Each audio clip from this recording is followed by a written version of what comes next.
Elden Ring is probably my favorite game ever. Scorching hot take, I know, and you certainly don't need me to tell you that Elden Ring is good. But this game truly is a once-in-a-generation kind of experience.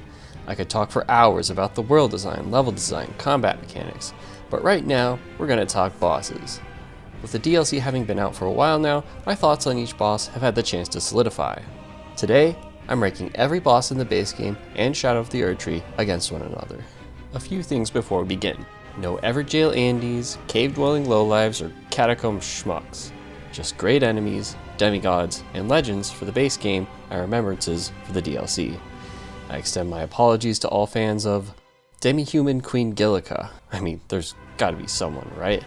I'll also be grouping similar fights into a single entry, just so we're not talking about the same dragon fight 10 different times. Under these stipulations, the boss total came out to 44 encounters.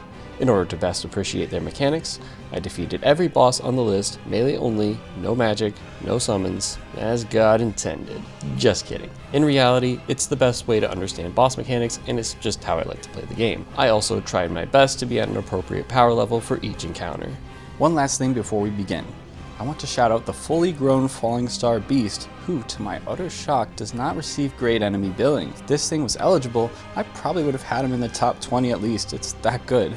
Has an enormous move pool featuring tail swipes, pincer attacks, a nasty grab, a charge, dive bomb, along with multiple gravity spells and even a giant laser. All of it's pretty intuitive and feels great to dodge. Jump attacks are very effective due to the uneven footing, and there's plenty of time for some charge heavies. I also love the visual design, which looks appropriately alien. An all-around, ridiculously cool fight that I always do just for the hell of it. With that out of the way, let's proceed to Elden Ring's worst encounter. Valiant Gargoyles are a shit boss from the fuck factory. It doesn't start out too bad. The gargoyle has a cool enough moveset that requires different dodge timings and positioning. Weapon switching is fun too, but as any FromSoft veteran would know, gargoyle is soul speak for more than one. And sure enough, once you get into half health, another gargoyle shows up to ruin your day. At this point, the only viable strategy is to run around the arena like a crackhead and hope you can get in a few pot shots. Their movesets don't mesh well at all. They're challenging complex enemies on their own, so you might be waiting whole ass minutes just for a single attack opportunity. But the one thing that really makes this fight unbearable is that godforsaken poison mist attack.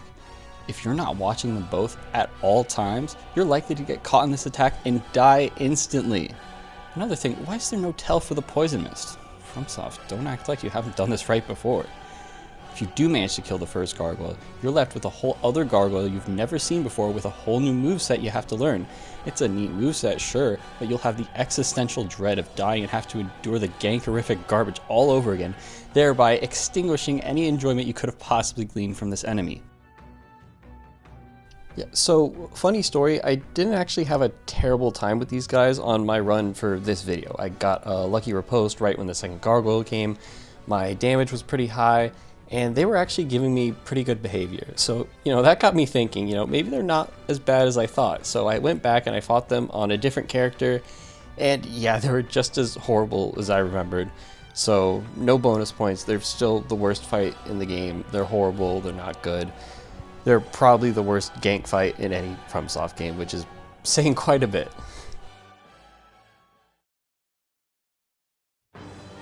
If the prospect of facing off against FIA's top OnlyFans spenders doesn't sound enticing, it's because it isn't. A smattering of NPCs with uninteresting moves whose health bars you can shred through like tissue paper? Yeah, riveting stuff. They can gang up on you when there's 3 of them, which is annoying, but you should be more than equipped enough to deal with them this late in the game. There's very little enjoyment in fighting this unbelievably underwhelming army of simps who you'll probably blitz through on your very first try. If the feat picks were that good, then maybe you should have put up a better fight. Now what have we got? 2 random mini-bosses in a room together? Yeah, there's no rhyme or reason why these 2 are here, they just are. These enemies can be found in many other areas outside this encounter, so this fight is very underwhelming and annoying. What a winning combination. It's actually one of few fights that I missed on my first playthrough, but I wasn't missing much. It's really just another bad gank boss in which your opponents can easily overwhelm you if you let them. Crucible Knights can be challenging enough enemies to deal with on their own with their limited punish windows and incredibly high range stab attack, so having another hyper aggressive, high damaging foe on top of that is a bit much. Make it above the previous two for one reason. Since Crucible Knight doesn't make his appearance until the warrior hits half health, it's very possible to rush down the warrior before he gets the chance to do anything, especially given his hilariously low poise. If you do this successfully, you're left with just a Crucible Knight. I actually enjoy fighting them despite how frequently they appear. Although I know their moves inside and out by now, they gave me a lot of trouble on my first playthrough, so I always get at least a little catharsis in utterly wrecking them. It's a pretty satisfying feeling to have in these games. However, this feeling can be had plenty elsewhere, and this fight loses heavy points for lack of originality. It's like FromSoft realized at the last second that they wanted a boss here, not during the Radon Festival, so they slapdashed a ham-fisted encounter in seconds flat. And for what? You know, I think it would have been fine to just not have a boss here. And that's about the most damning thing I can say about these fuckleheads. Nothing probably would have been better. Unlike many others, I've never really struggled that much against the Godskin Duo. Sure, I always take at least a few deaths to them, but I've heard horror stories of people being stuck for hours on end on these guys, and that's never been my experience. However, just because I personally didn't struggle on something, that doesn't mean it's a well-balanced fight, nor does it mean the fight is good. The Godskin Duo, also known by their street name, the Foreskin Brothers, have many of the same issues as the previous fights. Though they share the Godskin moniker, they really have no business being fought together. The Noble may be a thick-ass boy, but some of his attacks come out fast compared to the already agile Godskin Apostle. And then there's the fireballs that can easily ruin your vibe. They're fun to fight individually, so there is some enjoyment to be had here when you're down to one of them, but then they can just revive the other and it's like, well, shit. There is a silver lining though. You can attack them during this move and you're likely to get a stance break if you've been maintaining aggression. It can be viewed as a challenge to kill a Godskin as quickly as possible so as to keep the fight a 1v1. It's definitely doable if you know their moves well enough and play aggressively. From that perspective, the fight's not so bad. There's a more interesting and fair version of this encounter in this random cave where you fight the Apostle and Noble back to back. This was actually a pretty fun endurance challenge, and if the fight was something like this, it would have been a lot better. Do yourself a favor, just throw sleep pots at them. I only killed them quote-unquote legitimately because I'm a masochist and I hate myself. Don't subject yourself to this. As it stands, Elden Ring goes 4 for 4 with gank fights that are absolute cancer to play. It's frustrating because these kinds of bosses can actually work really well if done correctly. Look no further than Ornstein and Smough from Dark Souls 1 or the Twin Princes and Sister Frieda from Dark Souls 3. With ONS, their moves actually mesh well together, having a chunky fuck who's actually slow next to a flashy speedster, less ranged attacks too. Godskin Duo is clearly trying to emulate this fight as it's pretty much the same idea, pillars and all. It's disappointing that Elden Ring didn't learn these lessons from previous games. Although Elden Ring took the series forward in many ways, the gank bosses are a pretty big step back.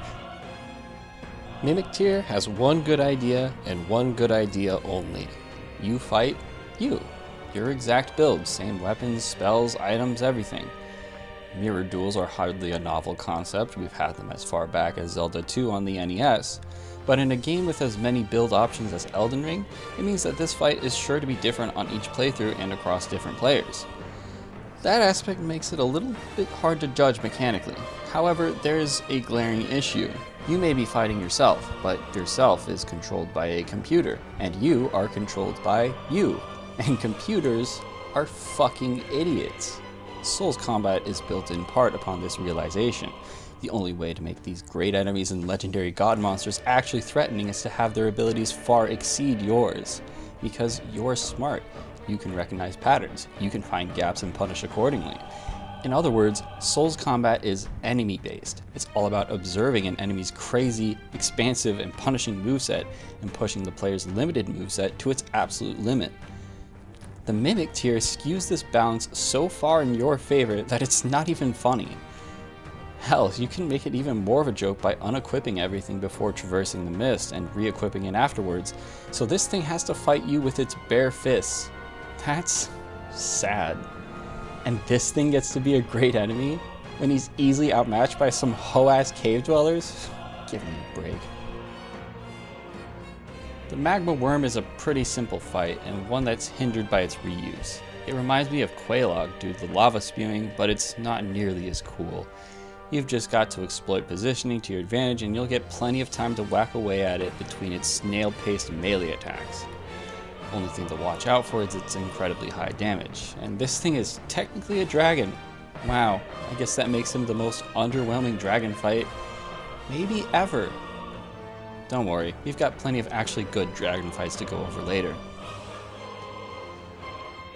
So, apparently this random Crucible Knight chilling in Deeproot depths is considered a great enemy. Yeah, I don't get it either. Especially confusing since it appears as a regular ass enemy in the preceding area, with the exact same moveset.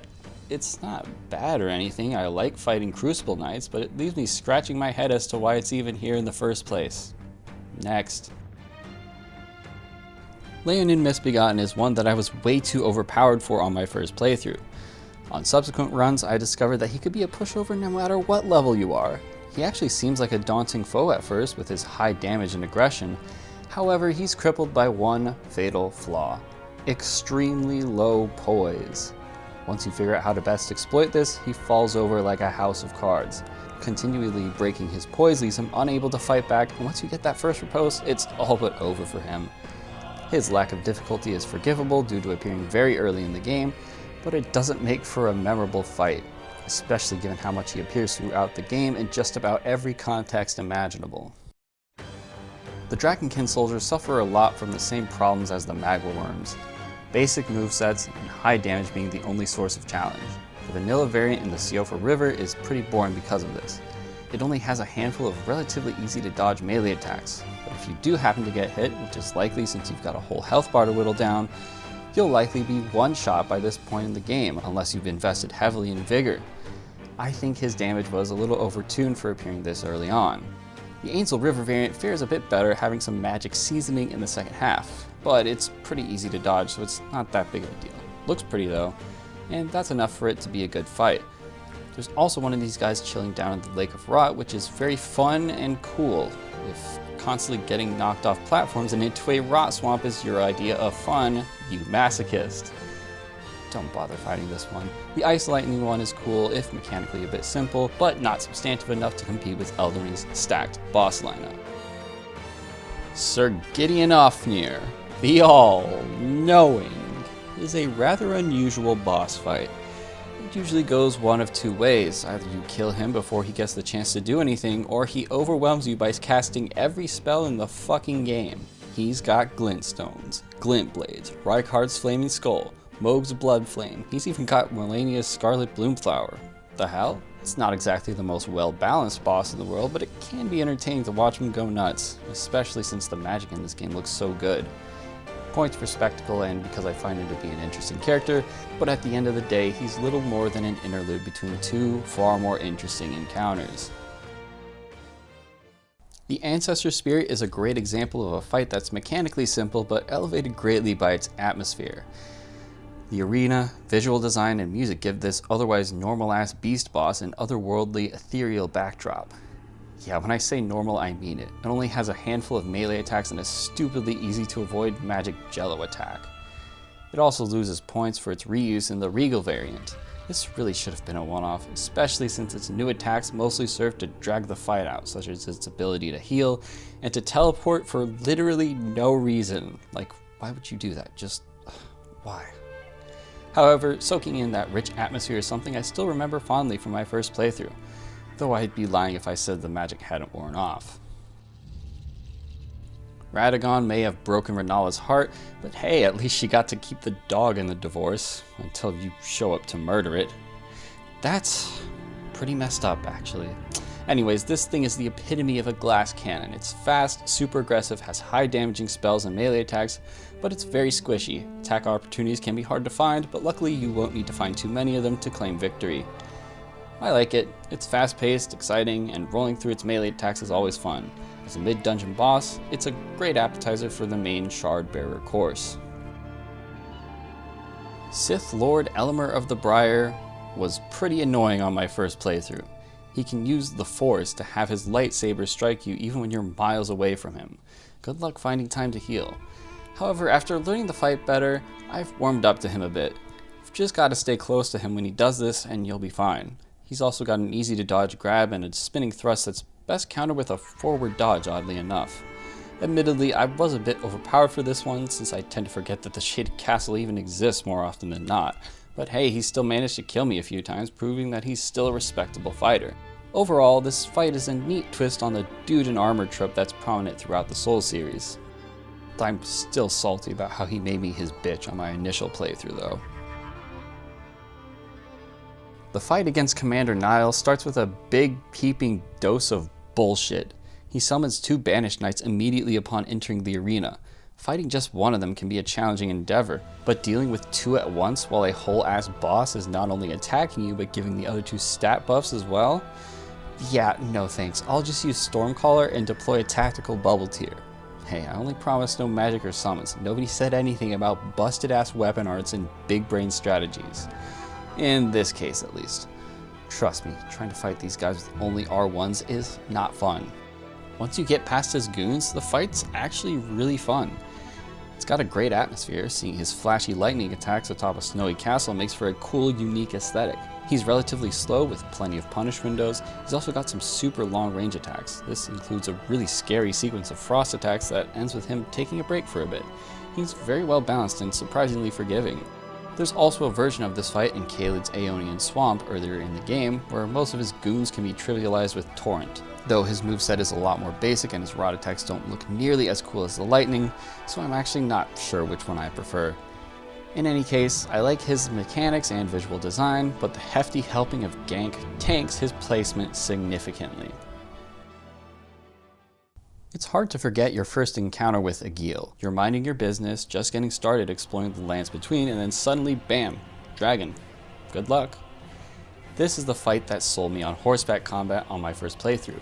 It feels great chasing him down across the ruins in the lake when he's breathing fire and with that epic music going. It's cinematic. His melee attacks require boosting to get away from, and his fire breath requires some fancy maneuvering. When he goes up to do his fire breath, run perpendicular to him and you'll avoid it every time. Just remember to not get greedy lest you be stomped upon. And you can sometimes get a head punish from his tail swipe, so try to capitalize on that. The only problem with this encounter is the slew of color-coded copycats that permeate throughout the entire game, which makes the first time feel a lot less special, the worst of which being Glintstone Dragon Adula. The uneven terrain makes this one really awkward to fight. Also, I have no idea how to dodge that crystal ball magic shotgun thing. He hit me with that shit every single time. It's a mechanically solid fight on other encounters though, but you'll probably be sick of fighting these things by the end of the game. I wouldn't say it feels like a chore, more like a routine. It's like, guess it's time to fight the dragon again. Don't worry, we still have much more interesting dragons to go over later. Looking at this chunky boy, you'd think he's a slow, lumbering powerhouse.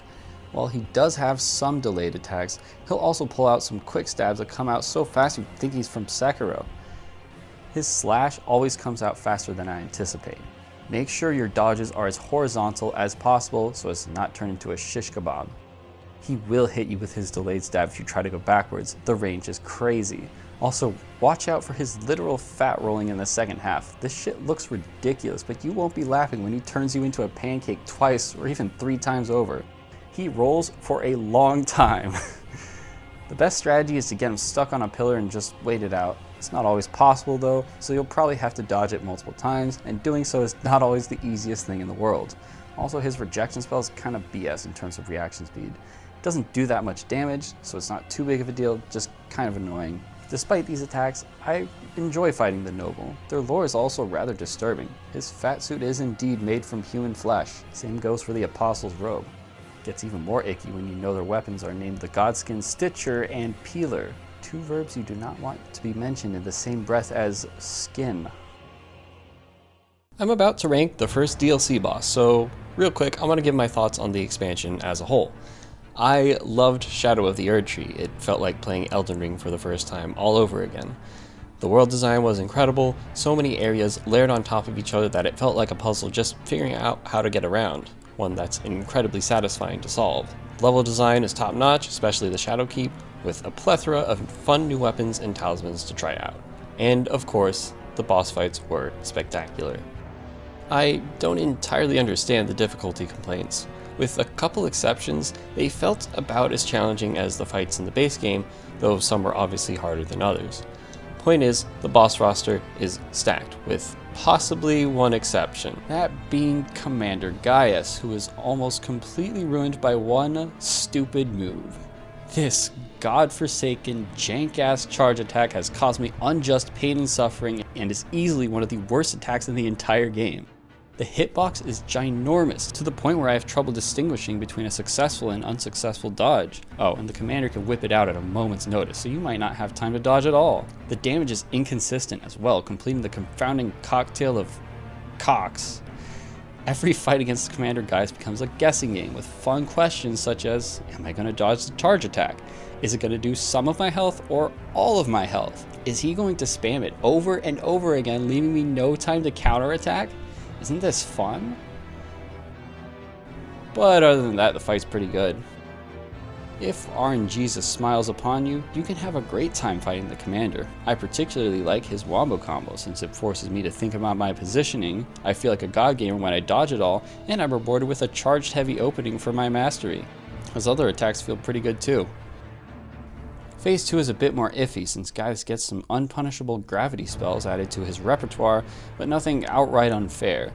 Whether or not you have a good time with Gaius is up to chance. I like fighting him when he does his moves that are fun to deal with, and I don't like fighting him when he does his moves that are unfun to deal with. Kinda hard to rank him, but yeah, number 28, I guess.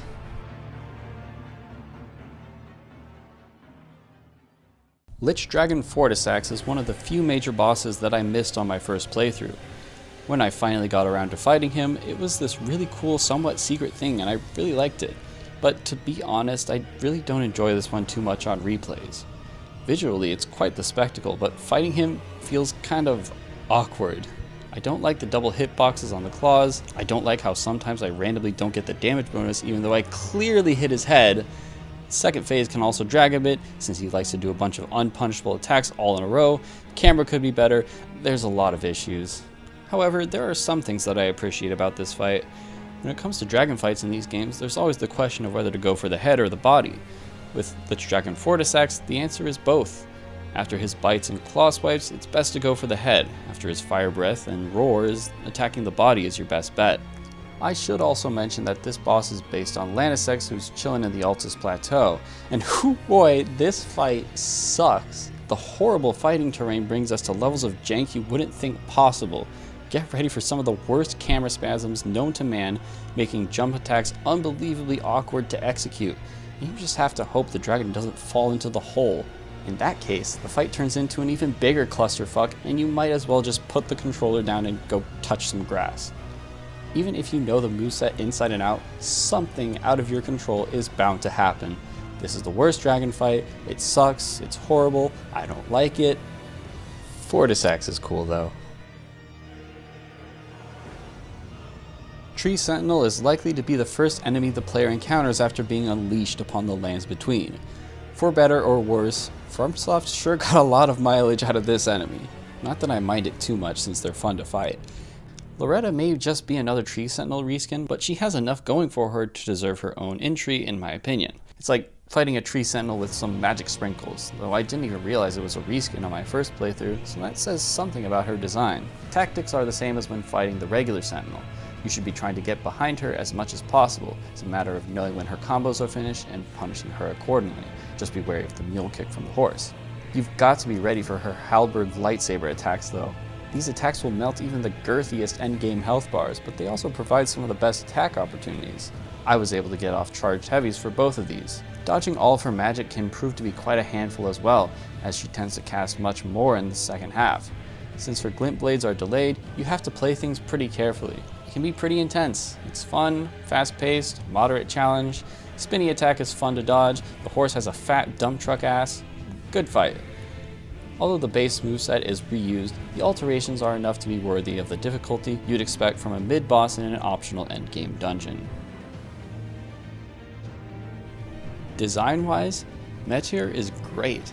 She looks absolutely disgusting, like something out of Bloodborne, which makes sense because she's the one birthing the equally disgusting Two Fingers and Finger Creepers. It's a very finger-oriented fight if you couldn't tell. I'll leave it up to you to determine whether that's a good thing or not. Mechanically, she's nothing too crazy, but she has a few attacks that might cause you some trouble. Firstly, she can summon small finger creepers, which can be very annoying when it happens. Thankfully, she doesn't do this that often, so it's very possible you'll never see it on some attempts. Her finger charge still fucks me up sometimes. It's a downright nasty attack. Beyond that, you just need to watch out for her giant fucking laser beam. This attack goes on for way too long in my opinion. Definitely her worst move. At least it looks cool. The rest of her moveset isn't that hard to deal with. Her triple slams feel great to dodge, and I always get a kick out of jump attacking her innards for extra damage. Claw Talisman, anyone? I just felt like there was something missing here compared to the other DLC bosses. Like I was half expecting a phase 2 with a second health bar on my first playthrough, but nope, that's it. Oh well. The Scadutree Avatar is my pick for the funniest boss in Elden Ring. You're literally fighting a giant sunflower. His charge attacks also look super goofy. Then there's the fact that he comes back to life twice. I can't even explain why I find it humorous. It's just like...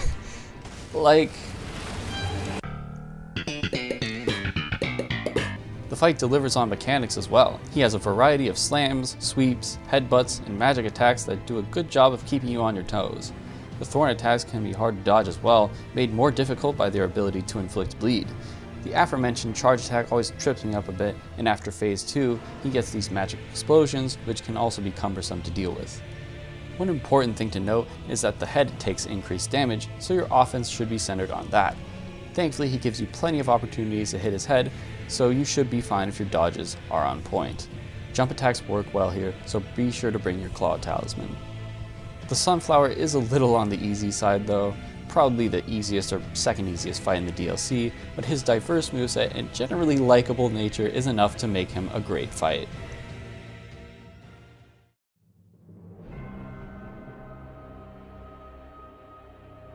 Feared and respected, revered and reviled, what remains to be said about Malenia, Blade of Miquella? Far and away the most difficult boss fight Elden Ring has to offer. I feel this way even having finished the DLC, and indeed one of the most controversial. Malenia is the most polarizing and talked about boss fight FromSoft have ever designed. It also happens to be the one I have the most mixed feelings about. Malenia's got a lot going for her. Her design is great. There's a reason she was featured in the game's marketing. The golden armor and prosthetic arm against the red hair is iconic. The phase 2 cutscene is among the best in the game. When you see her emerge from her scarlet flower, her hair blossoming into wings adorned with butterflies and flowers and body cracked with rot, you know that shit's about to get real. There's a lot of fun to be had in learning her extremely varied moveset. Quick slashes, delayed slashes, a long-range stab attack, extremely brutal grab with a roundhouse kick for good measure. The number of combo routes seems endless, but she gives appropriate tells and there are plenty of punishable attacks. Her poise is also pretty low, so aggressive play is rewarded. Except not really, we'll get to that. Point is, dancing with her can be a lot of fun. It's fast-paced and very punishing, but completely fair. Until she uses that one damn attack. Yep, it's time to talk about the waterfowl in the room. Waterfowl Dance. The single most devastating attack ever performed by any enemy in any FromSoft game. Hell, maybe in any video game. Never has a single attack generated so much discourse.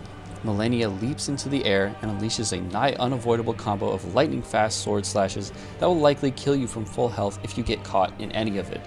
If you're far away from her, you can just run away from the first volley and dodge with the second and third. No big deal. However, if you're up close and personal, sniffing her rotten pussy, you're very likely to get caught in it and die instantly. Yes, I know it is possible to dodge it, even up close. You can find any number of YouTube videos detailing how to avoid it, utilizing extremely specific movement patterns. You can block it with a Great Shield, or I think some people like to throw freezing pots at her, but that's not the point. I shouldn't have to look at a YouTube video. I shouldn't have to alter my build or bring a specific item. Part of the fun in Souls boss fights is how intuitive it is to learn attack patterns and positioning tactics that are applicable to any build. Keyword intuitive. I still have no idea what From intended players to do here. My solution is just to play really passively when she's in waterfowl range, only taking the safest attack windows until she does it, giving myself enough time to run away, and then I try to be aggressive while the attack is on cooldown. But Malenia doesn't always do what you want her to. No shit, all bosses are beholden to RNG to varying degrees, but it feels so much more frustrating here. Sometimes she just doesn't want to do her easily punishable attacks, and I'm just dodging for ages, waiting for her to give me something, and I get impatient and just go for it anyways, and oh, she waterfowls me, now I'm dead. Waterfowl Dance is so brutal that the entire fight becomes based around it, and it makes other aspects of her design that would have been fine otherwise feel annoying, such as her lifesteal. Yeah, that's right, in addition to everything, she heals every time she lands a hit on you, and for quite a bit too. Even if you block Waterfowl Dance with a Great Shield, she still heals for the full amount, which is kind of ridiculous. Everything gets even more brutal in Phase 2. She always begins with her Scarlet Rotflower, which is all but certain to one-shot you if you get hit by it. However, this is somehow the least of your concerns. This is when she starts with all the cloning nonsense. I'm not a big fan of this attack either, for the record. And some of her attacks also leave trails of rot, making it more difficult to punish her. And remember, at any moment, she could whip out a Waterfowl Dance, which can end the fight instantly. What's even more frustrating is that FromSoft could have fixed this fight pretty easily. Just change the hitbox or the range, or just have her wait in the air like a second or two longer to give you time to run away. Boom, fight fixed. That's literally all it would take. I like using big ass strength weapons with slow recovery. We especially need the extra time. Malenia could have been the best boss in all of Souls. She should have been, but I've never felt more conflicted about a boss in these games before. Looking at the rest of her moves, this fight has all of what makes a boss great, but Waterfowl Dance ruptures the game's balance so severely that it's not possible for me to ignore. But then again, her astronomical difficulty still to this day leads to some incredible gameplay moments. My victory against her on this run was especially great. I went through every feeling on the emotional spectrum in the span of like 5 seconds. I can't deny it. Victories against her still feel amazing. But is it worth all the frustration? Honestly, I don't know. Malenia is loved and hated by many. Which camp am I in? I'd say it's both. At the same time, and I don't think I can elaborate any further. It's really hard to make giant bosses. If you think about it, whenever you're fighting a large opponent in a video game, it's usually much more about the spectacle than mechanical complexity. I'm thinking of that dragon from God of War 2018 or Colgera from Tears of the Kingdom. The Fire Giant sees FromSoft attempting to make a fight that's large in scale while still playing much like the rest of the game. The player will have to do some of the camera work here, but it works since the Fire Giant's attacks are so slow that you'll have more than enough time to recognize what he's doing and react to it. You can also look for clues throughout its body to figure out when the attack is going to land. For example, the timing of this massive overhead slam can be determined by looking at how he moves his leg. You might not be looking at his weapon, but you can still figure out the timing. His pillars of flame are telegraphed by the fire on the ground before they strike, and you can bait out his firebomb's detonation before rolling in the opposite direction. The objective is to close the distance with Torrent and dismount when close to him to punish the hell out of his beef jerky leg. Once you deal enough damage, his leg becomes even more mangled and you'll eventually reach Phase 2. I hope you've got a strong stomach. You see, Elden Ring has a thing with bosses mutilating themselves in order to get stronger. In Fire Giant's case, his leg outright breaks, and you hear him wail in agony as he tears it off his body and offers it as a sacrifice to the Fell God. His enormous chest eye opens, and the camera just lingers on the yellow, swirling, flamed pupil. That's hard as fuck, and it rivals Godric for most disturbing self-amputation performed by an Elden Ring boss. I do wish his Phase 2 was better designed though. You're supposed to attack his arms, but doing so is rather awkward since he doesn't leave them exposed for very long and you'll be at risk of getting hit by some very dangerous fire attacks. We're talking one-shots. The damage bonus isn't all that great anyways. Instead, I hop on Torrent and try to hit his legs and body. It's safer and more reliable, but it takes forever and it's not all that fun. Not the most exciting end to the fight, but I should mention that the spectacle is marvelous. His fire magic is a sight to behold atop the snowy mountain peak, made all the better by that glorious OST. And having the Erdtree clearly visible in the background is perfect. I am aware that Fire Giant isn't exactly the most well-liked fight among Elden Ring players, and while I do have my issues with Phase 2, and the terrain can sometimes be annoying to fight on, I think this guy gets a bad rap.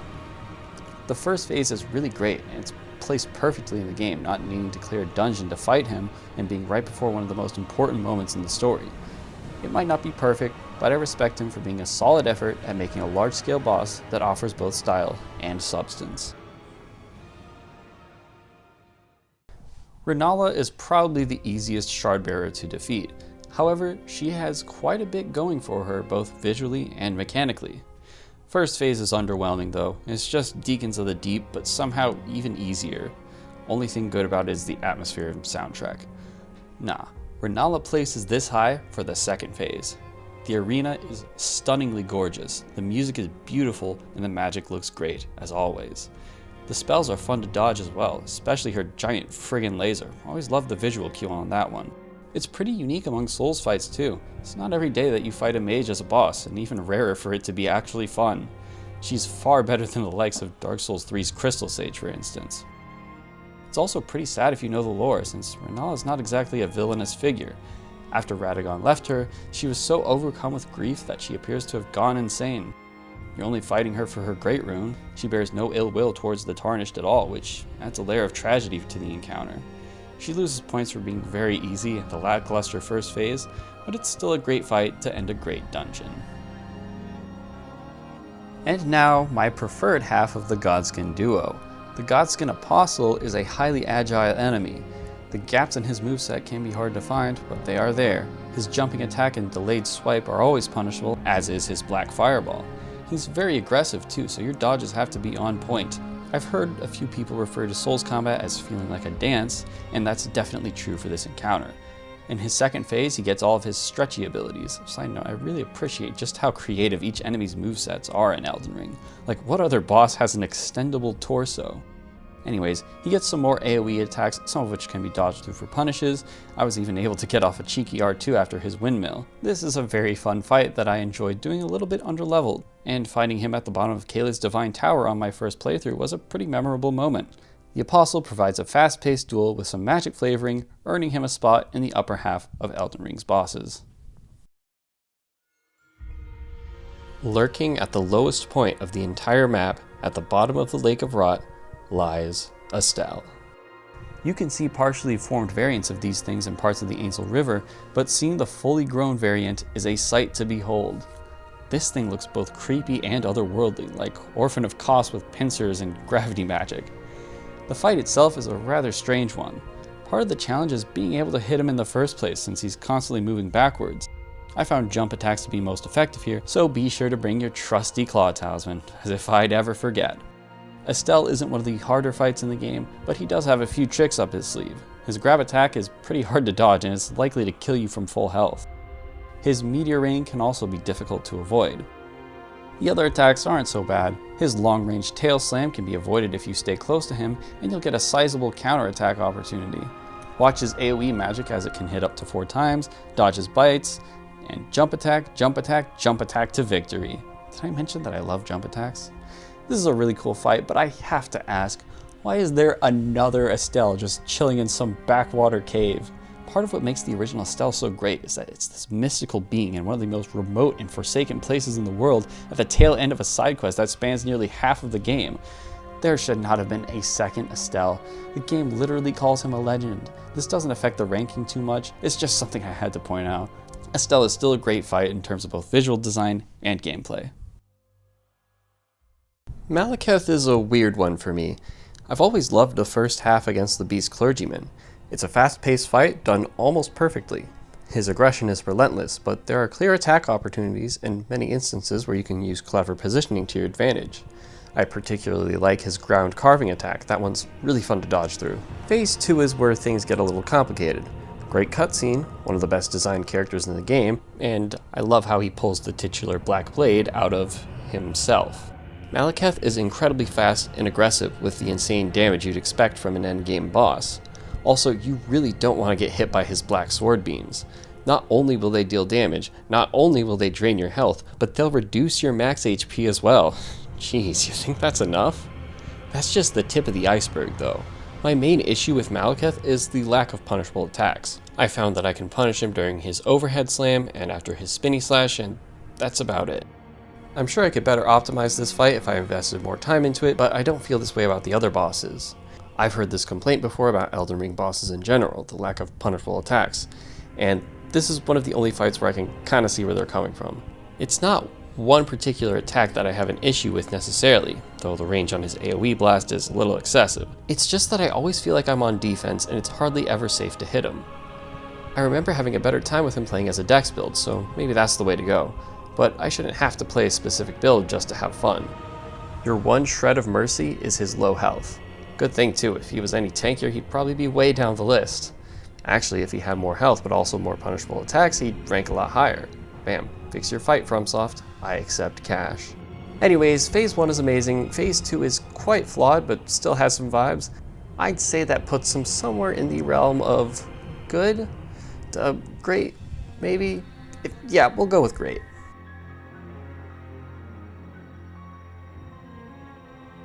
Putrescent Knight might not be the flashiest boss in the world, but man do I love fighting this little Tim Burton looking ass freak. FromSoft are known for their incredibly detailed animations, which are on full display here. The cleaver swings are so exaggerated. Dodging these feels great every single time. I also love how you can jump over the low sweep and chain that into a jump attack. And that's reason enough to warrant bringing your Claw Talisman, though when shouldn't you have it equipped, honestly. I also really love the big blender attack, which requires multiple perfect dodges in a row, but getting through it rewards you with a huge punish window. A lot of the fights in the DLC have attacks like this. It's a really rewarding form of difficulty. Just make sure to time your jumps in the second half and you're good to go. He doesn't have that much health, making this one of the easier fights in the DLC. It's not a bombastic fight like the Dancing Lion, it's more of an atmospheric duel. It's strangely relaxing in a way, and I think that's perfectly fine. Not every boss has to be a big spectacle, though it does help that the boss mechanics are great. This kind of encounter puts some variety in the boss roster, which is greatly appreciated. The Dancing Lion was likely meant to be your first major boss in the Land of Shadow, appearing at the end of the first Legacy dungeon. From that perspective, the Dancing Lion fulfills its role perfectly. It wasn't the first boss that I found, we'll get to that later, but it's the one the game guides you towards the most. It's not a very hard fight, but not necessarily easy either.